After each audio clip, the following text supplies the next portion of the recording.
What's happening, Lake of the Ozarks? It's your guy, Wild Will, at Performance Boat Centers, the boating capital in America, right here at Lake of the Ozarks. And it's time for another edition of Wild Will's Baddest Boats of the LOZ.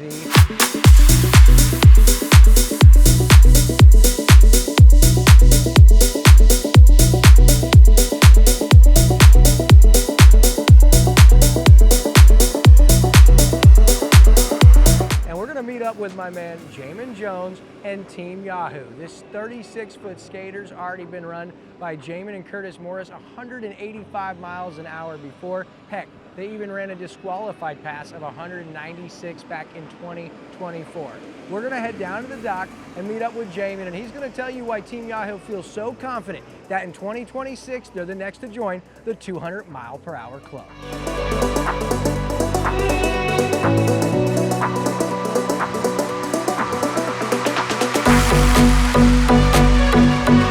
Down to Lake of the Ozarks, my man Jamin Jones, and you made time for us here at Lake TV. Just got to Performance Boat Center. We're getting ready to put this baby in the water, but how was the trip down to the lake, brother? No, it was great, man. We're from South Texas, boats down in Houston, so we drove up yesterday, got here about 9 o'clock last night.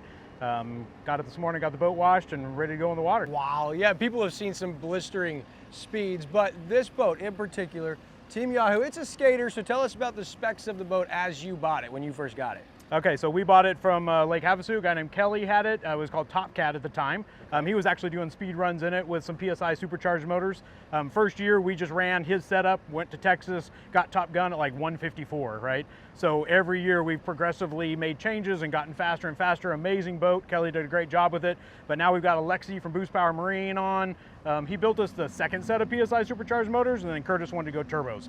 So we've now got some massive turbos on these motors, and we're kicking out some good power. So we're excited to show what it can do. So pretty awesome. And people have been following the last few years, the shootout. It's been a gradual climb with that speed. And really in 24, that 194, 196, although they said it was disqualified, right, you were right on the cusp, so you believe like this boat, it's capable of hitting that 200 mile per hour. I mean, that's been our goal for a couple of years, right? We want to kind of build there progressively. You know, no offense to anybody, we just don't want to go out there and not understand what the boat's going to do. You saw the footage from a couple years ago, right? We lost power on one side, we ran out of fuel, right? So it cut, you saw the boat really cut hard. We had to work together and get the boat back under control and shut it down.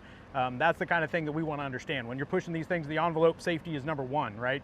We are a pleasure boat. We are in an open cockpit. We are not strapped in with oxygen and everything else, right? We're wearing parachutes and helmets. So we want to try and do this as safely as we possibly can. So. All right, Jamin, you can tell you guys have done that a few times, backing it in here. But before we get into some of the details and the specs on this incredible skater, I want to get a little bit of your history in boating. Like, when did it start for Jamin Jones? So I was in the U.S. Navy, got out of the Navy. I moved to Houston to go to a school called School of Automotive Machinists, SAM. Started learning how to build engines, machining blocks, you know, porting heads, etc. They backed this giant offshore powerboat in one day. Curtis at that time was racing the open class with a 40 skater called Sudden Impact. And so they backed this boat in for us to pull the engines out, and I'm like, okay, dude, I'm like 24 years old, like, what do I gotta do? Let me just go race, right? So I started off crewing, washing the boat, going to a couple races. Unfortunately, the driver at the time got messed up, and Curtis fired him. He's like, hey man, you're in the Navy, you know how to drive, get in. So we started racing in early '98. I raced with Curtis for 4 years. We ran, it started out Factory 3, we set the kilo record, we won multiple checkered flags with that boat, amazingly fast boat. He decided to go back into the new Super Cat class that came out at the time, bought a 40 skater, used to be the Pepsi 1 boat from Joey Padovano. We picked that up in Miami, we took it up to skater, we spent several months up in Michigan redoing the boat, went to San Diego for our first race in that boat. It had a Hellman that was like 8 turns lock to lock. I could not drive that boat to save my life. We ended up nearly spinning it out. It was a mess. Went back to skater, redid everything on it, got it painted, and that was the famous 40, you know, black and orange and yellow, beautiful Yahoo boat. And we raced that boat for a few years together. He got the bug, bought another 38.6 from Andy Trough, and we raced in Super Cat Light. So we were actually running 2 boats together at the time. Curtis ended up adopting kids from Russia, kind of got, the wife said, you're done, right? So sold the boats to Chris Carmody. So I ran with Chris under Hidden Agenda.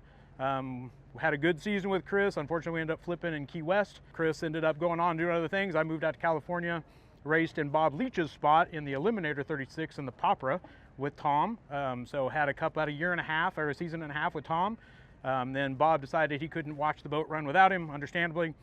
So I moved back to Texas and started another career. Wow, what a storied career. You ran right through it, so you can tell it's been you living it. Yes, sir. But that's some iconic names and some unbelievable experiences. There's no doubt you're in your own right an icon in the offshore world. And so I want to talk about these last 4 or 5, maybe 6 years with this boat and Lake of the Ozarks Shootout and the climb. So kind of take us back 2019, 2020, when you guys started saying, hey, we're back and we're going for big speeds. Absolutely. So bought the boat from Kelly. It was called Top Cat at the time. Kelly had done a great job setting it up, PSI supercharged, big blocks, conventional headed, made good power. We went and ran Texas, 154 miles an hour. We won Top Gun with that, showing how far this sport has come, right? Went out to our first lotto, ran, and we're hooked, right? I think we were in the low 160s in that race, and every year we've just kind of progressively gotten faster. We get a little more comfortable with the boat. We're pushing that envelope a little harder every year, and we've set our goal on 200 now. We put the transmissions in, so the biggest change, Alexi built these motors. So these are an 18-degree headed, 500 whatever cubic inch big block with turbos. So we got rid of the PSIs, went to the twin HPT turbos. Harry and his team has done a great job helping us get set up.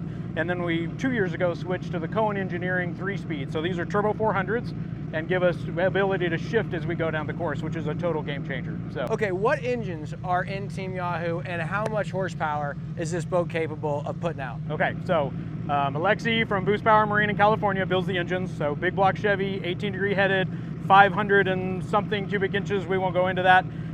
He's tweaked and tuned these over multiple seasons, progressively squeezing the power out. I cannot give you an exact figure, but I would say combined we're definitely pushing 6,000 horsepower. Wow. And there may be a little surprise under the gunnel over there for later if we don't hit the speed we want. So we'll go into that in a minute. Oh, very cool. This is normally your seat, Jamin, right? Yes, sir. Yeah. You're sitting in Curtis's seat.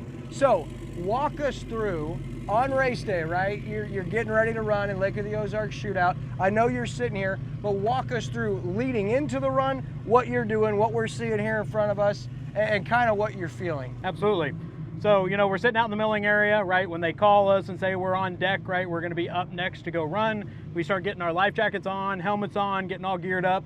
We actually have a loop under the seat there that we hook the parachute cord into, the rip cord. So in case the boat does get sideways and we are thrown, we do have a parachute to help slow us down, drag chute that Lifeline has designed and guarantees it'll slow us down from 200. So that's our safety measure because we cannot seatbelt into an open cockpit boat, right? Wow. Yeah, let's hope we never have to see. Not try that. Yeah, let's never see those. But that's so fascinating because that's an element of this sport that a lot of people don't think about is safety. And there's huge measures taken for safety when you're talking about going 200 miles an hour. But okay, so you're getting ready, right? What are you doing different from the person who's on sticks, on throttle, Curtis? Absolutely, yeah. So Curtis's job in the beginning, right? I'm getting us lined up. We're coming through that kind of milling area, right? Getting lined up on the buoy. So I'm looking down the course.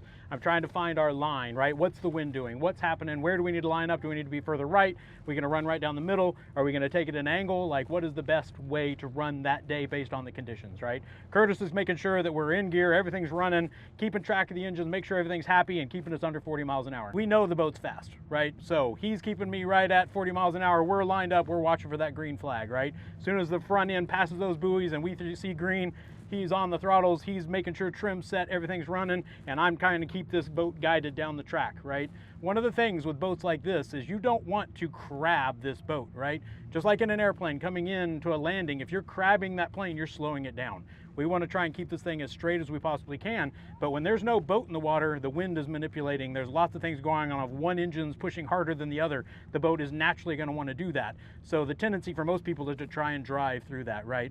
People that watch me drive, my hands aren't really touching the wheel, right? I'm guiding the boat, I'm not driving the boat.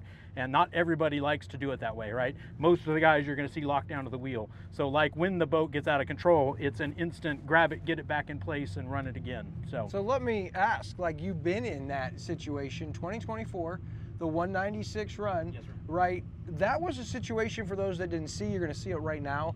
But a lot of times, anyone else behind the wheel of a boat like that, that thing is gonna turn over.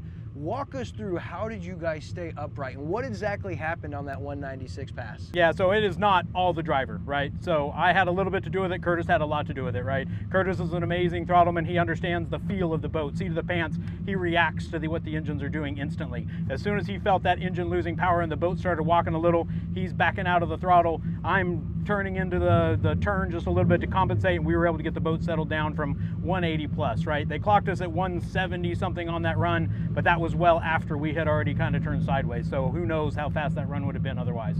Yeah, when you realize that even though it was DQ'd, but that boat went 196 and 3/4 of a mile, did that make you and Curtis like say, there's no doubt we are not hitting 200 in this boat eventually?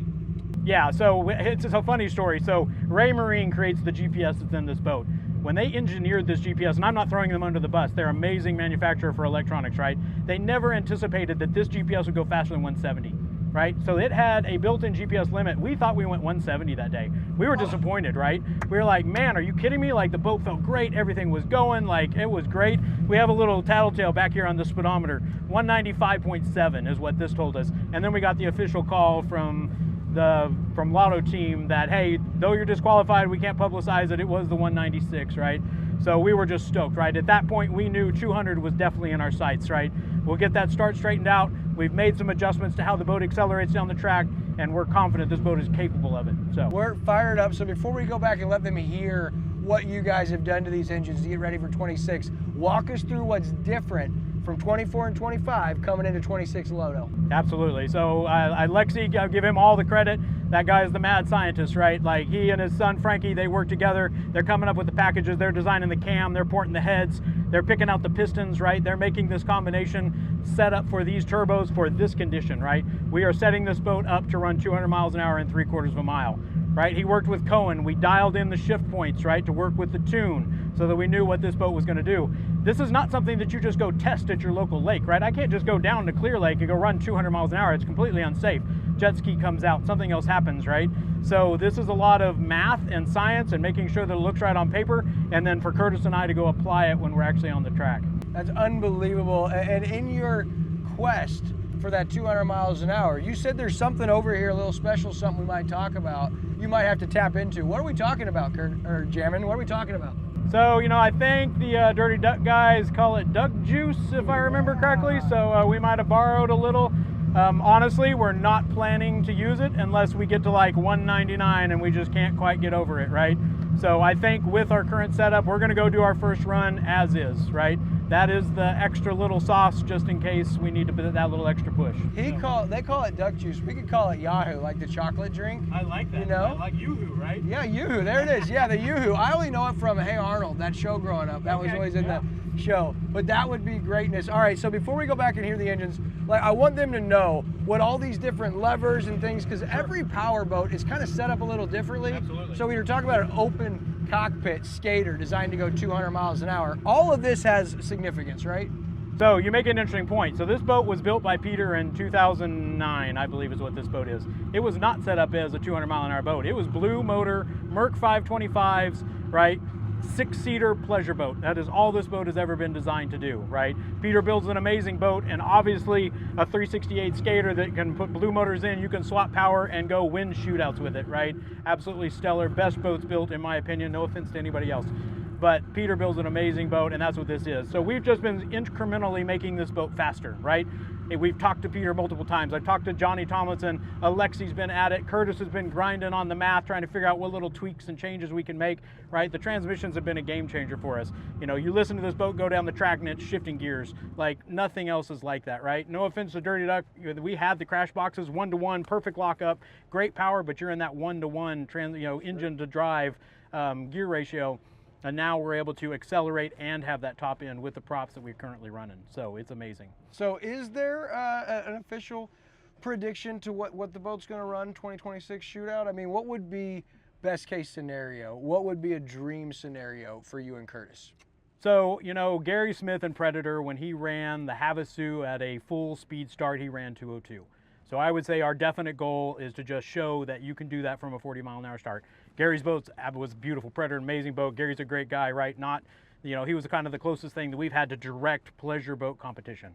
So that's kind of been our goal. We want to go show the world that at a 40-mile-an-hour start in a 3/4 mile track, not mile long, right, 3/4 mile track, that we can break 200 miles an hour.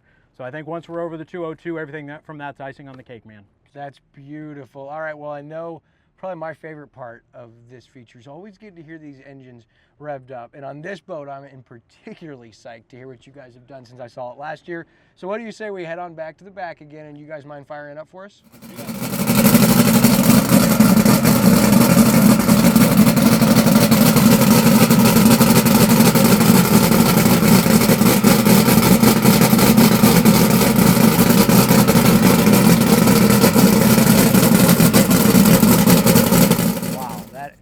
I still am hearing it even though you turned the boat off. Eyes burning a little. Yeah, I love it. All right, one thing I had to ask Jamin, the name. Yes. Team Yahoo, where did that come from? So actually back in the 90s when Curtis was racing, it was just a bunch of Yahoos from Texas, man. So we're just out here having a good time. We're one big family, right? We love going to these events. We bring everybody with us. You know, Curtis Morris is the owner of the boat. TR Hernandez is the crew chief. He's responsible for keeping this beast running. Terry Murray lives in New York. He flies in to come with us to the races and help out as much as he can, drives the boat around. Amazing truck driver and hand. Myself, I live in New Braunfels, Texas, so I'm even out of town. The boat's in Houston. My wife comes down to help out as much as possible. And of course, Alexi from California, Boost Power Marine, Alexi's Motorsports, you know, the master behind the power. So, unbelievable. Jamin, this is such a cool up-close look at one of my favorite boats I've ever seen. There's no doubt this is one of Will's baddest boats of the LOZ. I want to wish you guys good luck this weekend. Thank you. And just thank you for sharing with us and our viewers. We'll look forward to doing this again next year as we celebrate being part of the 200-mile-an-hour club. 200, baby. All right, that is going to tie a bow on this edition of Wild Will's Baddest Boats of the LOZ for my man Jamin Jones with Team Yahoo from Performance Boat Center. We'll see you next time.